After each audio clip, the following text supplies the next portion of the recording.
हाथों को हिलाओ, थैंक यू जीसस। हिलाओ हिलाओ हिलाओ अपने हाथों को, थैंक यू जीसस बोलते ऊंची आवाज में।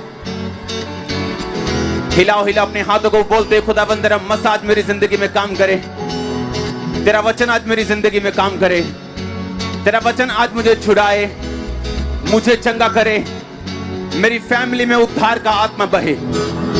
तेरा वचन आज मुझे चंगा करे, मुझे छुड़ाए, मेरे परिवार में उद्धार का आत्मा बहे। तेरे वचनों के द्वारा मैं आशीषों को पाऊं, छुटकारों को पाऊं और आगे बढ़ूं। खुदाबंद सर्वशक्तिमान परमेश्वर, तेरा आत्मा आज गहरे भेदों को मुझ पे जाहिर करे। मैं अपने मन को खोलता हूं, अपने दिल को खोलता हूं, अपनी आत्मा को ग्रहण करने योग्य बनाता हूं, ताकि जो कुछ मैं सुनूं मैं 100 गुना फलों को लेके आऊं। प्रभु यीशु मसीह के सामर्थी नाम में आपका सुनना, मेरा बोलना आशीष का कारण हो। अब से पवित्र आत्मा हमारे शब्दों के ऊपर, इस मीटिंग के ऊपर अपना कंट्रोल करे, अपने तरीके से अपने चलाए प्रभु यीशु मसीह के सामर्थी नाम में। पवित्र आत्मा यहाँ आने वाले हर एक जन को, ऑनलाइन लोगों को छुए और आजाद करे यीशु मसीह के नाम में। आप जैसे आए वैसे सेम वापस ना जाएं, यीशु मसीह के नाम में मैं आपको आशीषित करता हूं। प्रभु यीशु मसीह के पवित्र और सामर्थी नाम में मैं मांगता हूं। ऊंची आवाजें बोलो आमीन। तारीफ करते हुए हालेलुया। स्वागत है यीशु मसीह की प्रेजेंस में। आमीन। मेरा विश्वास है कि परमेश्वर की उपस्थिति हमारे बीच में मौजूद है। बैठ जाओ अपने शरीर में, अपने हाथों को उठा, बोलो जितना वचन मैं सुनूं मैं 100 गुना फलों को लेके आऊं, क्योंकि मैं इस वचन से प्यार करता हूं। मुझे इस वचन की सच्चाई मालूम है। प्रभु यीशु मसीह के सामर्थी नाम में हम मांगते हैं। आमीन। नीति वचन 16 उसकी 3 आयत को हम पढ़ेंगे। अपने कामों को यहोवा पर डाल दे, इससे तेरी कल्पनाएं सिद्ध होंगी। बोलो अपने पड़ोसी को, बोलो अपने कामों को यहोवा पर डाल दे, इससे तेरी कल्पनाएं, तेरी इमेजिनेशंस, तेरे दिमाग की सोच वो पूरा होगा। ऊंची आवाज से बोलो हालेलुया। बाइबल कहती है जब परमेश्वर ने आदम को बनाया, उसने उसे अपनी समानता में बनाया, और उससे पहले कभी आदम नहीं बनाया गया, तभी परमेश्वर ने आदम को बनाया। और बाइबल कहती है उसे अपने तरह का बनाया और अपने जैसे अधिकार उसे दिए। परमेश्वर ने आदम को अधिकार दिया, जो वो खुद कर सकता था वो आदम कर सकता था। एक बार एक क्रिश्चियन परिवार में एक लड़की बिगड़ गई, और वो बिगड़ी नहीं, इतना बिगड़ गई कि उस परिवार में अपने पिता के दोस्तों के साथ और अपने भाई के दोस्तों के साथ, दोनों के साथ वो गलत थी। उसकी मम्मी को इतनी शर्म आई कि हम क्रिश्चियन हैं और हमारी लड़की ने हमारा मुंह काला कर दिया। कितने दिन वो रोती रही, दुखी होती रही, परमेश्वर से पूछती रही, और एक दिन अपने पास्टर के पास चली गई और पास्टर के पास जाके बोलती है कि पास्टर जी मेरी बेटी इस तरह से बिगड़ गई और मैं चाहती हूं कि आप मेरे लिए प्रार्थना करें कि वो मर जाए और परमेश्वर उसे उठा ले और उसे अपने पास बुला ले। उस पास्टर ने कहा तेरी बेटी में तो प्रॉब्लम है ही है, लेकिन तुझ में जो प्रॉब्लम है वो तेरी बेटी से भी बड़ी है, क्योंकि तू परमेश्वर के कामों को नहीं जानती, ना ही उसकी सामर्थ को जानती। तो उसने कहा मैं क्या करूं? उसने कहा तू एक दर्शन देख, तू एक इमेजिनेशन कर, अपने दिमाग में एक विजन देख, अपने दिमाग में एक कल्पना बना कि तेरी बेटी जो है वो व्हाइट कपड़ों में परमेश्वर का प्रचार कर रही है, तेरी बेटी तेरे घर आई है, तुझसे उसने माफी मांगी है और वो सुधर गई है और परमेश्वर के कामों का प्रचार कर रही है। उसने कहा ये तो हो ही नहीं सकता, मैं उसको बहुत बार समझा चुकी हूं, मैंने बहुत बार उसको गाइड किया, हमने मारा पीटा सब कुछ करके देख लिया, वो नहीं सुधरती। मेरे हस्बैंड और मेरे जो बेटा है उसके दोस्तों के साथ वो रहती है, गलत काम करती है, सब कुछ करती है, बाहर ही रहती है। उसने कहा नहीं। आप जानते जब मैंने लूत का वचन समझाया तो लोग कहते हमें पहली बार समझ आया कि वहां लिखा क्या है, क्योंकि हम जब लूत का वचन पढ़ते थे ये पढ़ते थे कि लूत अपने मन को पीड़ित करता था लोगों के पापों को देखकर, तो लोगों को यह लगता था कि लूत राइट साइड पर है, सही साइड पर है। लेकिन जब मैंने उन्हें समझाया कि लूत सही साइड नहीं था, वो अपने मन को पीड़ित तो करता था लेकिन स्टेप कोई नहीं लेता था। मन को पीड़ित रखता था लेकिन रहता वही सदोम में ही था, हाँ या ना?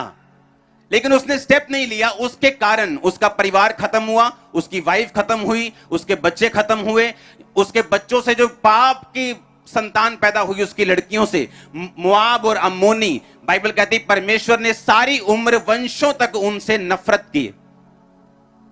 लेकिन बाइबल तो कहती है वो अपने सच्चे मन को पीड़ित करता था, लेकिन पीड़ित तो करता था लेकिन स्टेप कोई लेता नहीं था, वहां से निकलता नहीं था। अपने बच्चों के ऊपर उसने छड़ी नहीं चलाई, अपनी वाइफ को समझाया नहीं, लेकिन बस पीड़ित रहता था मन में, किया कुछ नहीं। जैसे लोग अफसोस करने जाते ना दूसरे घरों में, हाय भैन जी, हाँ वो माड़ा होया ते ओही भैन जी जड़ी अफसोस करन आई, उन्हें प्लान बनाया कि इस अफसोस तो बाद नाल ही बाजार है, शॉपिंग भी करके जानी वापस। हाँ, अफसोस करने का मतलब है अगर आप अगले के पास गए हो, आप उसकी लाइफ को बेटर करके आओगे। मुंह से अफसोस करने का कोई फायदा नहीं। उसी तरह का अफसोस लूत कर रहा था, मुंह से अफसोस कर रहा था, लेकिन करना क्या चाहिए, स्टेप क्या लेना चाहिए, उसमें वो कमजोर था। अब जब हम बाइबल को पढ़ते हैं, परमेश्वर ने टीचर्स ठहराए, क्योंकि जो पास्टर है जिसके पास कलीसिया, अगर वो टीचर नहीं और सिर्फ हीलिंग पे उसने अपनी मिनिस्ट्री को बनाया या सिर्फ प्रोफेटिक पे बनाया, उसके लोग पक्के नहीं है कि वो स्वर्ग तक पहुंचेंगे या नहीं। हाँ, चंगाई ले सकते हैं, बरकत ले सकते हैं, लेकिन हेवन तक पहुंचेंगे कि नहीं, क्योंकि वो आपको टीचिंग लेके जाएगी। इसीलिए जरूरी है कि हर एक मेगा पास्टर जिसके पास बड़ी चर्च है, वो अपने लोगों को टीचिंग में लेके जाए, ताकि वो वर्ड को, वचन को उन्हीं आंखों से पढ़ सकें जिन्हीं आंखों से उनका अगुआ पढ़ रहा है। आमीन। या जिन आंखों से पवित्र आत्मा चाहता है कि वो पढ़े, वो उन्हीं आंखों से उसे पढ़ सकें। अब जब हम ये पढ़ते हैं कि अपने कामों को यहोवा पर डाल दे, तेरी कल्पनाएं परमेश्वर क्या करेगा, सिद्ध करेगा। अब उस लड़की ने, उस औरत ने क्या किया, अपने कामों को किस पे डाल दिया, यहोवा के ऊपर। कैसे? उसने अपनी मर्जी को पूरा करना नहीं चाहा कि मेरी बेइज्जती हुई, मेरी बेटी मर जाए। उसने अपने कामों को यहोवा पर डाल दिया, अपना सब कुछ परमेश्वर पे डाला, कल्पना बनाई, दिमाग में एक इमेजिनेशन की, दिमाग में एक सोच बनाई कि हाँ मेरी बेटी वापिस आ रही, हाँ मेरी बेटी वापिस आ रही, हाँ मेरी बेटी वापिस आ रही। हाँ, उसने पापों को छोड़ दिया और वो रोज इस इमेजिनेशन से प्रार्थना करने लगी। दिमाग में इमेजिनेशन को बनाया कि अपने कामों को यहोवा पर डाल दे, तेरी कल्पनाएं क्या होंगी, तेरी कल्पनाएं क्या होंगी। अब कल्पना क्या है? वो कल्पना मेगा चर्च की हो सकती, वो कल्पना बड़ा बिजनेस हो सकता है, वो कल्पना आपका पूरा परिवार का उद्धार हो सकता है, वो कल्पना आपकी मैरिड लाइफ का जो स्ट्रगल है उससे बाहर आना हो सकता है, वो कल्पना आपकी हीलिंग हो सकती है, आपकी चंगाई हो सकती, वो इमेजिनेशन आपके बच्चों के लिए आपकी हो सकती। परमेश्वर कहता अगर तू अपने कामों को मुझ पे डाल देगा, मैं तेरी कल्पनाओं को क्या कर दूंगा, सिद्ध कर दूंगा। अब जब इस वचन को हम वैसे पढ़ेंगे तो हम ऐसे पढ़ के आगे निकल जाएंगे, लेकिन इस वचन के पीछे जो पावर है परमेश्वर की, वो हमें कभी भी समझ नहीं आएगी। लेकिन आज आप उस पावर से भर के वापस जा रहे हैं, आप इक्विप्ड होके जा रहे हैं, आप हथियारों से लैस होके आज से वापस जा रहे हैं। और मैं यीशु मसीह के नाम में बड़े कामों को आपकी लाइफ पे होता हुआ देख रहा हूं। मैंने कहा बड़ी इमेजिनेशंस को पूरा होते हुए देख रहा हूं। वो कोई भी क्यों ना हो, यीशु मसीह के नाम में उसे मैं पूरा होते हुए देख रहा हूं। परमेश्वर कहता तेरी कल्पनाएं सिद्ध होंगी। उसने ये नहीं कहा पर तेरी कल्पना इस लेवल की होनी चाहिए, तेरी कल्पना आगे नहीं जानी चाहिए, तेरी कल्पना बस 10,000 लोगों से ऊपर नहीं होनी चाहिए, तेरी कल्पना बस हीलिंग इतनी होनी चाहिए, कैंसर की कल्पना नहीं होनी चाहिए कि वो हील हो जाए, बस सिर दर्द तक रहनी चाहिए। उसने ये नहीं कहा। उसने कहा तेरी कल्पनाएं क्या होंगी, सिद्ध होंगी। तू जितनी कल्पना कर सकता है, परमेश्वर ने कहा मैं उसे सिद्ध कर सकता हूं, लेकिन हर एक काम का तरीका है करने का। हालेलुया। जिस तरह अगर आज कोई रोता रहे चंगाई के लिए, उसे चंगाई नहीं मिलती, वो रोता रोता मर भी सकता है जब तक वो अंगीकार ना करे कि उसके कोड़े खाने से मैं चंगा हो चुका हूं। अपने आप को तौबा में रखे, परमेश्वर में रखे, अंगीकार में रखे, विश्वास रखे और उसको पक्का अंगीकार करके रखे लगातार, तो वो उन चीजों को हासिल करता है। मैंने किया, आप में से बहुत लोगों ने किया, हां या ना। इसी तरह से ये वचन भी अपने आप पूरा नहीं होता जब तक आप इस वचन को पूरा करने के लिए स्टेप्स नहीं लेते अपनी लाइफ में। हालेलुया। फिर से पढ़ेंगे, अपने कामों को यहोवा पर डाल दे, तेरी कल्पनाएं सिद्ध होंगी। इस दुनिया में 3 आत्माएं हैं, एक पवित्र आत्मा, दूसरा इंसान का आत्मा, तीसरा शैतान का आत्मा। ये पावर, ये इमेजिनेशन, उत्पत्ति वाली हम वचन को पढ़ेंगे, 30 बाप वाले वचन को। लाबान ने उससे कहा यदि तेरी दृष्टि में मैंने अनुग्रह पाया है तो यहीं रह जा, क्योंकि मैंने अनुभव से जान लिया कि यहोवा ने तेरे कारण से मुझे आशीष दी है। फिर उसने कहा तू ठीक बता कि मैं तुझको क्या दूं और मैं उसे तुझे दूंगा। उसने कहा तू जानता है कि मैंने तेरी सेवा कैसे की है और तेरे पशु मेरे पास किस प्रकार से रहे, मेरे आने से पहले वो कितने थे अब कितने हो गए। यहोवा ने मेरे आने पर तुझे आशीष दी है, पर मैं अपने घर का काम कब करने पाऊंगा। फिर उसने कहा मैं तुझे क्या दूं। याकूब ने कहा तो मुझे कुछ ना दे, मेरे लिए काम कर, फिर मैं तेरी भेड़ बकरियों को चराऊंगा और उनकी रक्षा करूंगा। मैं आज तेरी सब भेड़ बकरियों के बीच होकर निकलूंगा। जो भेड़ या बकरी चित्ती वाली और चित कबरी हो, और जो भेड़ काली हो, जो बकरी चित कबरी और चित्ती वाली हो, उन्हें मैं अलग कर रखूंगा और वे मेरी मजदूरी की ठहरेंगी। जब आगे को मेरी मजदूरी की चर्चा तेरे सामने चले, तब धर्म की यह साक्षी होगी, अर्थात बकरियों में से जो कोई चित्ती वाली या चित कबरी हो, या भेड़ों में से जो कोई काली ना हो और मेरे पास मिले तो वो चोरी की होगी। तब लाबान ने कहा तेरे कहने के अनुसार हो। तब उसने उसी दिन धारी वाले और चित कबरे बकरों और चित्ती वाली और चित कबरी बकरियों को, अर्थात जो कुछ उनमें उजलापन था, उनको और सब काली भेड़ों को अलग करके अपने पुत्रों के हाथ में सौंप दिया। और उसने अपने और याकूब के बीच में 3 दिन के मार्ग का अंतर ठहराया, और याकूब लाबान की भेड़ बकरियों को चराने लगा। तब याकूब ने चिनार, बादाम और अमोन वृक्ष की हरी हरी छड़ियां लेकर उन्हें कहीं कहीं से छील कर धारीदार बना दिया, ऐसे कि उन छड़ियों की सफेदी दिखाई देने लगी। तब छीली हुई छड़ियों को भेड़ बकरियों के सामने उनके पीने के पानी के कठोतों के में खड़ा किया, और जब वो पानी पीने के लिए वहां गई तब वहां गाभिन हो गई। याकूब ने राहेल और लिया को मैदान में अपनी भेड़ बकरियों के पास बुलाकर कहा, तुम्हारे पिता के मुख से मुझे जान पड़ता है कि वह मुझे पहले के समान अब नहीं देखता, पर मेरे पिता का परमेश्वर मेरे संग है। जब मूसा इस्राएलियों को छुड़ाने के लिए गया तो वहां पर जो जादूगर थे उन्होंने अपनी सांप को क्या बना दिया था। क्या वो फेक था? क्या वो सांप नकली था कि असली था? असली था ना, फेक तो नहीं था। वो चमत्कार जो जादूगरों के द्वारा किया गया वो असली था कि नकली था? असली था। वो सांप असली था। और जब परमेश्वर मूसा को भेज रहा था तो परमेश्वर को मालूम था कि उन जादूगरों के पास ये पावर है कि वो छड़ी को सांप बना सकते हैं। तो परमेश्वर ने मूसा को कहा उनके पास पावर है, लेकिन मैं भी तुझे पावर देके भेजता हूं, तू जो सांप बनाएगा वो उनके सांप को क्या कर लेगा? खा जाएगा। एक बात याद रखो, इस दुनिया में हीलिंग सिर्फ चर्चिस में नहीं होती, शैतानी जगहों पर भी होती। अगर आपको ना मालूम हो तो मैं आपको बता सकता हूं, क्योंकि जो लोग इमेजिनेशन की पावर को समझते हैं, याद रखो जब परमेश्वर ने आदम को बनाया उसे कहा फ्रूटफुल हो, बच्चे जन, हां या ना। अगर वो आदम परमेश्वर से हट जाए तो क्या उसके बच्चे होते हैं कि नहीं होते? होते हैं। तभी तो दुनिया की आबादी बढ़ रही है। अगर कोई क्रिश्चियन नहीं है तो बच्चे उन्हें बंद हो जाते हैं क्या? क्यों? क्योंकि परमेश्वर ने आदम के लिए ये रूल ठहराया और उसको इस सिस्टम में डाल दिया। अब ध्यान से समझना, चाहे वो मसीह से हट जाए लेकिन बच्चे तब भी दुनिया के बच्चे हो रहे हैं कि नहीं हो रहे? जब परमेश्वर ने आदम को बनाया, बाइबल कहती उसने आदम को अपनी ही समानता में, यानी जब परमेश्वर आदम को बना रहा था उसने ये नहीं सोचा कि मैं इसको कम बनाऊंगा, उसने कहा मैं इसको अपने जैसा बनाऊंगा। बाइबल कहती इस जगत की नींव को, आप जानते हैं धरती के नीचे पानी है कि नहीं? कोई 1000 फुट पे है, पंजाब में 100 फुट पे, 150 फुट पे है, लेकिन धरती के नीचे पानी। परमेश्वर ने पानी के ऊपर धरती की नींव को स्थिर किया। और कैसे किया? बाइबल कहती परमेश्वर ने कहा बुद्धि से ही तूने धरती की नींव डाली और समझ के द्वारा उसको क्या किया? स्थिर किया। बुद्धि, यानी जब परमेश्वर ने धरती की नींव डाली तो सबसे पहले उसने अपने दिमाग में उसे इमेजिन किया, और जब परमेश्वर ने इमेजिन किया अपनी बुद्धि से, तो परमेश्वर ने अपने इमेजिनेशन के ऊपर अपने वर्ड को भेजा, आकाश बन जाए, पृथ्वी बन जाए। तो बाइबल कहती है वो वैसा ही हो गया।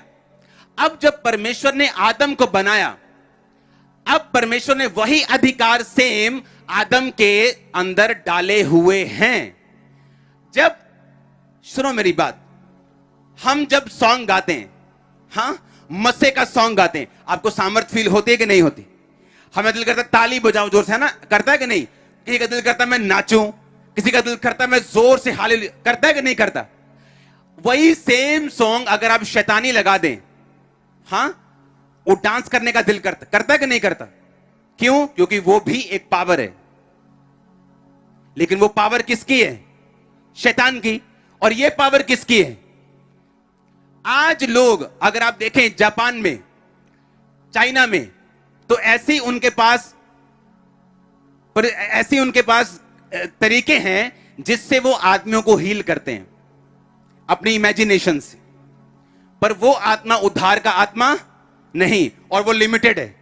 मूसा जिन जादूगरों के साथ उसका सामना हुआ, वो सांप बना सकते थे, अच्छा उसके बाद अपना हाथ ऐसा कर सकते थे, उसके बाद थोड़े बहुत मिरेकल कर सकते थे, लेकिन मूसा बड़े के बाद बड़ा चमत्कार करता गया, उन्होंने हाथ खड़े कर दिए, कहते इसके बाद कुछ नहीं हो सकता। हाँ या ना?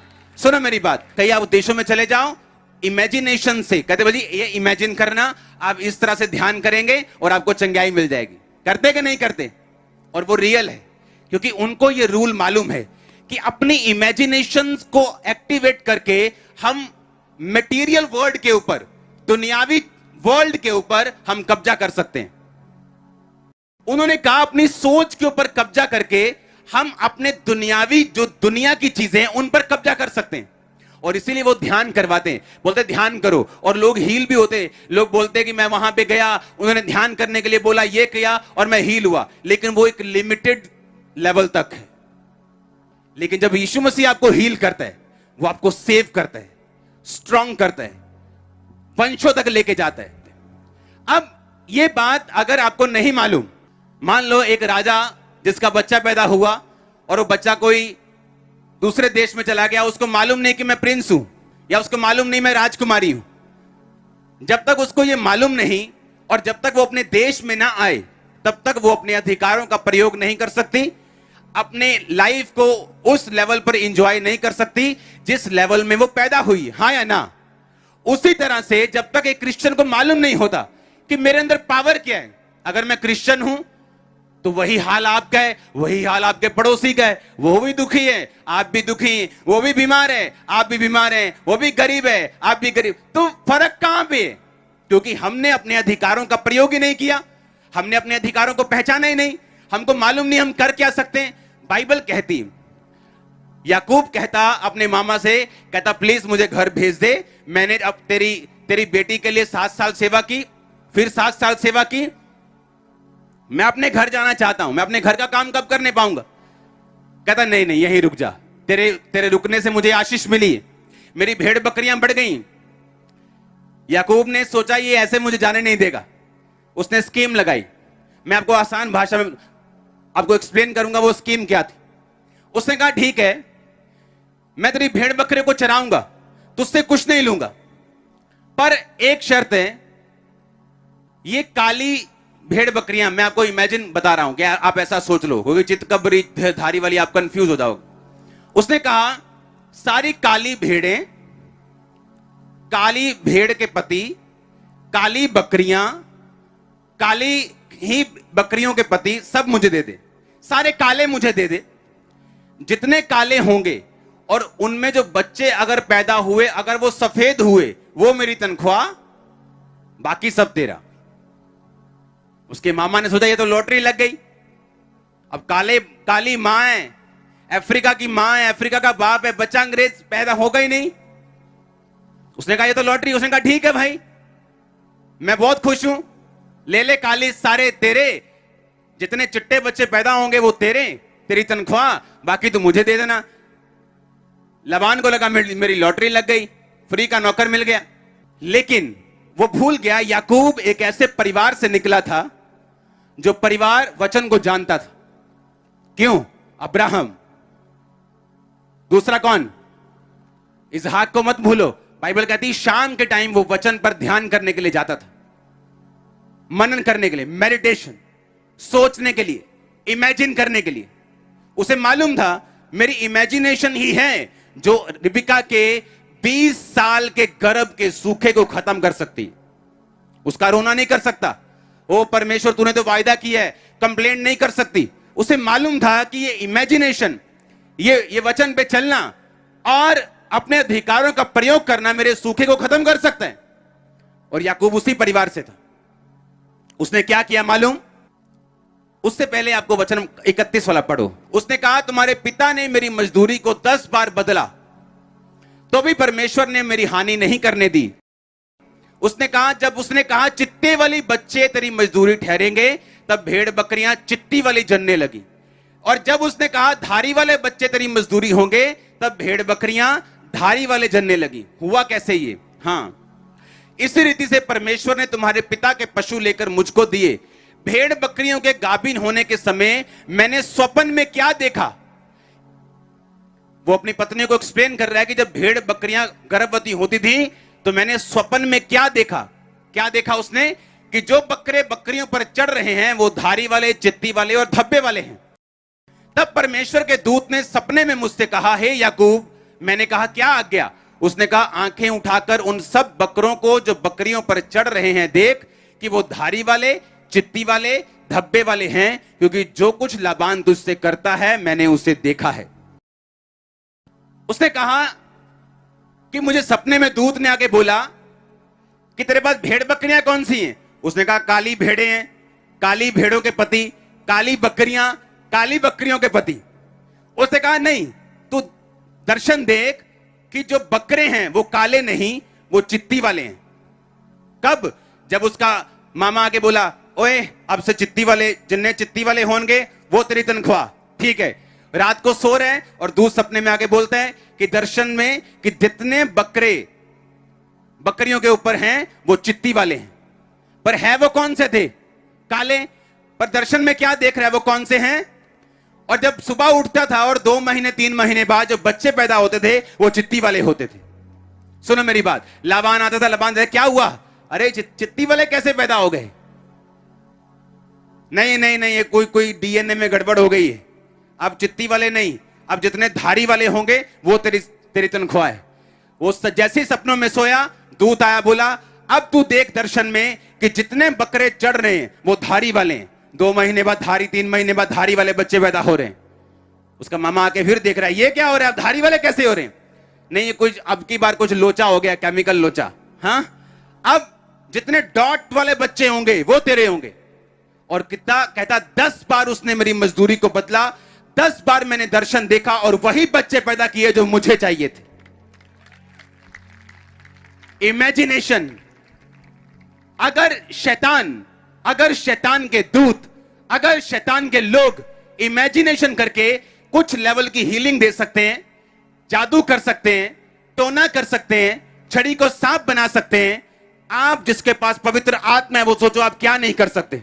सुनो, हमारी इमेजिनेशन छोटी होने के कारण परमेश्वर हमारी जिंदगी में वो काम नहीं कर पाता जो वो सच में चाहता है कि हो, क्योंकि उसे डिस्कवर करना, उसे खोजना ये परमेश्वर का काम नहीं, ये आपका काम है। अगर आप अपने आप को कम समझोगे क्योंकि आप फलानी जाति से हो, मैं तो छोटा हूं जी, मैं तो बहुत गरीब हूं जी, मेरा तो गोत्र बड़ा छोटा है जी, अगर आप इसी तरह सोचते रहेंगे आप कभी बड़े काम नहीं कर सकते। क्योंकि परमेश्वर ने जब आपको बनाया उसने कोई जाति नहीं बनाई, कोई गोत्र, कोई कास्ट नहीं बनाई, उसने आपको बनाया। अब मत सोचो यहां लाखों लोग, हजारों लोग बैठे हैं, दुनिया में लाखों लोग, आप ये सोचो परमेश्वर ने सिर्फ आपको बनाया और अपने जैसा बनाया, और आप वही कर सकते हो जो परमेश्वर कर सकते हैं। जितने चर्च की ग्रोथ आप देखते हो ये सब मेरे इमेजिनेशन में थी। जो आप बनता हुआ देख रहे हो ये इमेजिनेशन में था। बाइबल कहती जब वो सपने में देख लेता था तो सुबह उठ के क्या करता था, कुछ छड़ियां लेता था, उन्हें बीच से अगर धारी वाले बच्चे चाहिए तो छड़ियों को छीलता था, ऐसे छील देता था, ऐसे छील देता था, और इन्हें धारी वाला बना के इन छड़ियों को बकरियों के सामने रखता था। जब वो उसे देखकर पानी पीती थी वही बच्चे पैदा करती थी। इमेजिन करो आप। और हर बार जब उसकी मजदूरी बदली जाती थी, हर बार उस मजदूरी को वो अपने फायदे में बदल लेता था।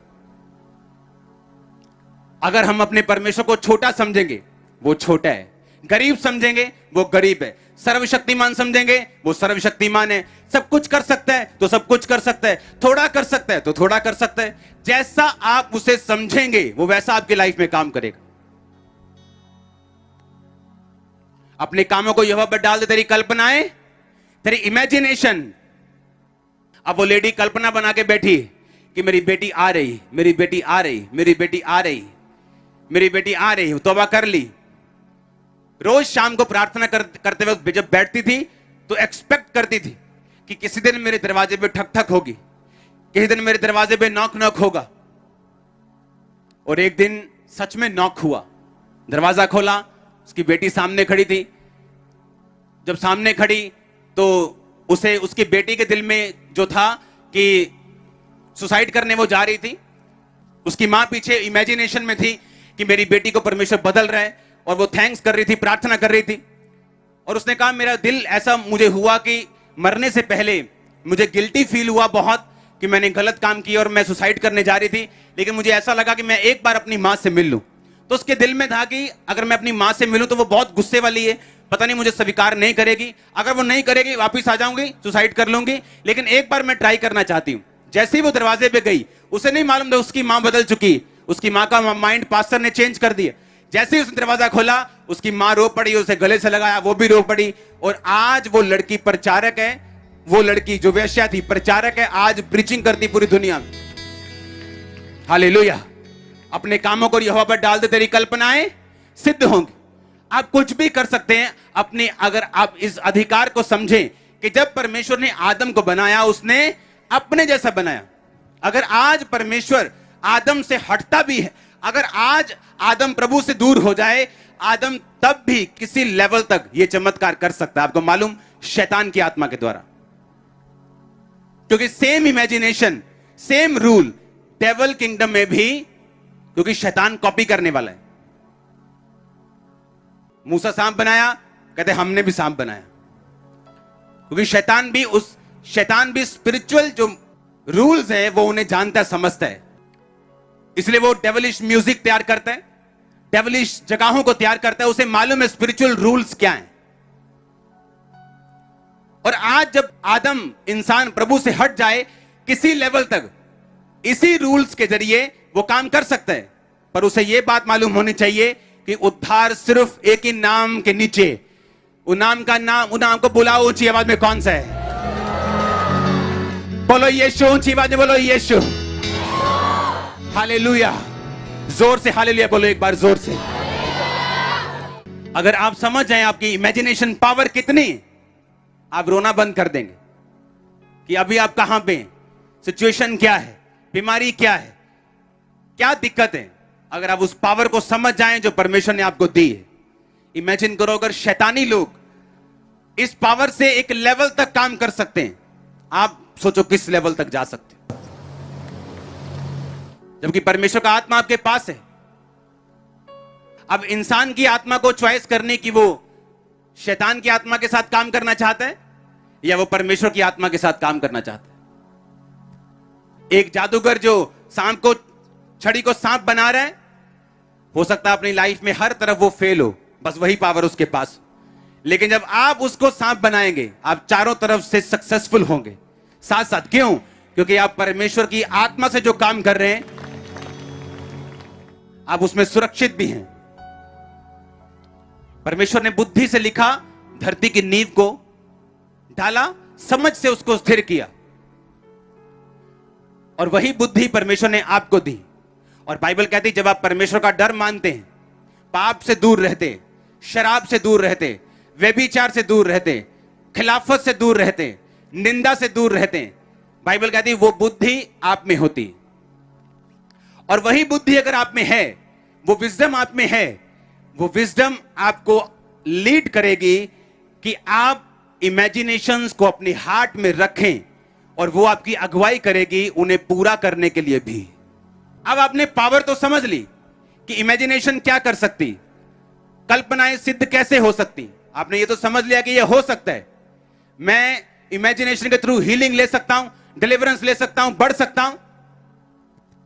लेकिन अब आप याकूब की तरह छड़ियां छीलोगे, क्योंकि उसको तो बकरियों की प्रॉब्लम थी, लेकिन आप बकरियों की प्रॉब्लम से नहीं आए हो, हाँ या ना?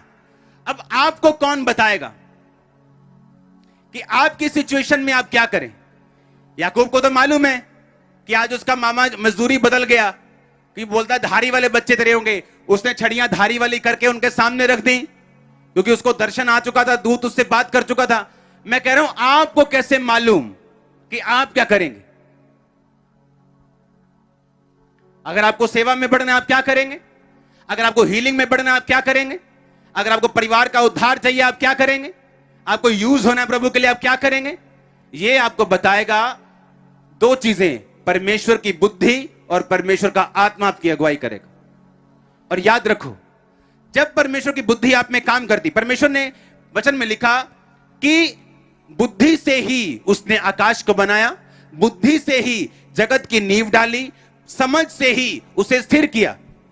यानी जब परमेश्वर की बुद्धि आप में होगी तो वो बुद्धि आपके अंदर हेल्प करेगी आपको उन इमेजिनेशंस को जो आपके दिल में हैं उन्हें प्रैक्टिकली आपकी जिंदगी में पूरा कैसे करना है, कौन से स्टेप लेने, किधर जाना है, क्या करना है।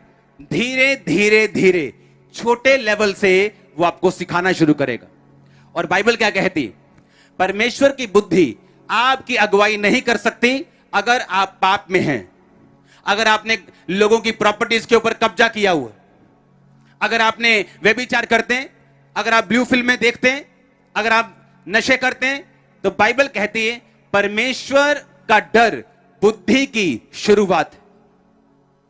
अगर परमेश्वर का डर आप में है तो उसकी बुद्धि की आपके अंदर शुरुआत हो गई। और जब आपके अंदर परमेश्वर की बुद्धि आ गई, आप इमेजिन करेंगे, वो आपको गाइड करेगी अब इस इमेजिनेशन को पूरा कैसे करना है, कौन सा स्टेप लेना है, कैसे प्रार्थना करनी, क्या बोलना है, कैसे अपनी लाइफ में चलना है। और ये सब चीजें इकट्ठी होकर आपके आंखों में, आपके अंदर जो आपने विजन देखा था उसे प्रैक्टिकली वो आपके सामने खड़ा कर देगी। आप अपनी आंखों से देखने वाले। आप समझ रहे हैं मेरी बात को कि नहीं? परमेश्वर का डर बुद्धि की क्या है? शुरुआत है।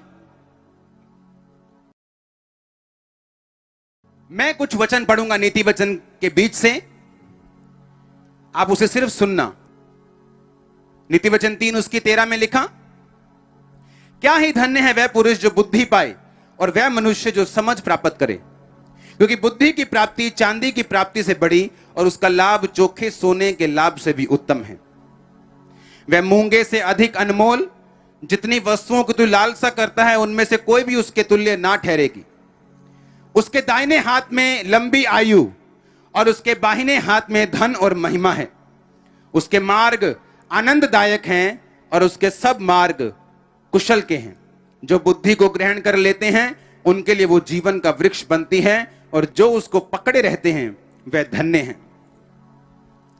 यहोवा ने पृथ्वी की नींव बुद्धि से डाली और स्वर्ग को समझ के द्वारा स्थिर किया। उसके ज्ञान के द्वारा गहरे सागर फूट निकले और आकाश मंडल से औंस टपकती है। ऊंची आवाज बोलो आमीन। नीति वचन 4 उसकी 5 आयत, बुद्धि को प्राप्त कर, समझ को भी प्राप्त कर, उनको भूल ना जाना, ना मेरी बातों को छोड़ना। बुद्धि को ना छोड़, वो तेरी रक्षा करेगी। उसकी प्रीति रख, उससे प्रीति रख, वह तेरा पहरा देगी। बुद्धि श्रेष्ठ है, इसलिए उसकी प्राप्ति के लिए यत्न कर। जो कुछ तू प्राप्त करे प्राप्त कर, पर समझ की प्राप्ति का यत्न घटने ना पाए। सब ऊंची आवाज बोलो आमीन। नीति वचन 5 उसकी 1 आयत है, मेरे पुत्र मेरी बुद्धि की बातों पर ध्यान दे, मेरी समझ की ओर कान लगा, जिससे तेरा विवेक सुरक्षित बना रहे और तू ज्ञान के वचनों को थामे रहे। क्योंकि पराई स्त्री के होठों से मधु टपकता है, उसकी बातें तेल से भी अधिक चिकनी हैं, परंतु इसका परिणाम नागदोना सा कड़वा और 2 धारी तलवार सा पैना है। उसके पांव मौत की ओर बढ़ते हैं, उसके पग अधोलोक तक पहुंचते हैं, इसलिए उसे जीवन का समथर पथ नहीं मिल पाता। बाइबल कहती है उसका रास्ता कभी भी प्लेन नहीं हो पाता। जो लोग पराई स्त्रियों पर की तरफ जाते हैं उनके चाल चलन में चंचलता है, परंतु वह उसे आप नहीं जानती। हे मेरे पुत्रों मेरी सुनो, मेरी बातों से मुंह ना मोड़ो। ऐसी स्त्री से दूर ही रहे, उसकी देवड़ी के पास भी मत जाना। कहीं ऐसा ना हो तू अपना यश यानी अपनी इज्जत औरों के हाथ और अपना जीवन क्रूर जन के वश में कर दे, या पराये लोग तेरी कमाई से अपना पेट भरें और परदेशी मनुष्य तेरे परिश्रम का फल अपने घर में रखें। ये सारी बुद्धि की बातें हैं। क्योंकि अगर परमेश्वर की बुद्धि आप में हुई तो वो उन इमेजिनेशन को पूरा करने के लिए आपकी क्या करेगा? अगुवाई करेगा। आपको ये तो मालूम हो गया, इमेजिनेशन एक पावर है, चाहे वो डेविलिश हो, चाहे वो स्पिरिचुअल हो, परमेश्वर की हो, काम करती है। लेकिन डेविलिश शैतान की लिमिटेड है, परमेश्वर की अनलिमिटेड है और उद्धार भी देती है।